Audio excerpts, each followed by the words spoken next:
আমুদি মাছ খেতে খেতে সুন্দর এনজয় করার পর এরকম দুর্গম পথ থেকে আমরা চলে গেছিলাম নৌকা ভ্রমণে। দৃশ্যটা জাস্ট দেখো, খুব দারুণ। আর এখনই দেখতে পাবে একটা দাদার সুন্দর গান, জাস্ট শোনো একবার।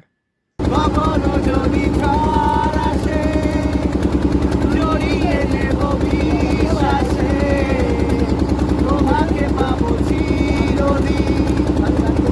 তো যাই হোক, যেমনই গান হোক, গান শুনে নিশ্চয়ই তোমাদের দারুণ লাগলো। আর এই যে একে দেখছো সর্ষে খেতে গেছে শুধু ছবি তোলার জন্য এরমভাবে, যথারীতি আবার ফিরলাম, আবার সেরকম দুর্গম পথ দিয়ে আসতে হলো আমাদের।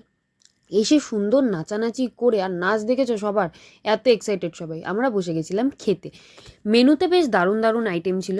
ফার্স্টে দিয়েছিল লেবু, তারপরে দিল ভাত, সুন্দর ডাল, সবজি দিয়ে ডাল ছিল, সাথে গরম গরম ধোয়া ওটা বেগুনি, আর তারপরে ছিল ইঁচড় চিংড়ি আর মাছের একটা আইটেম। আই থিঙ্ক এটা কাতলা মাছ ছিল। ইভেন তারপরেই ছিল চিকেন, আর চিকেনটা জাস্ট সো টেম্পটিং, বিশ্বাস করো প্রচণ্ড ভালো। তারপরেই ছিল চাটনি পাঁপড়, আর সাথে ওই মিষ্টিটা, খুব দারুণ।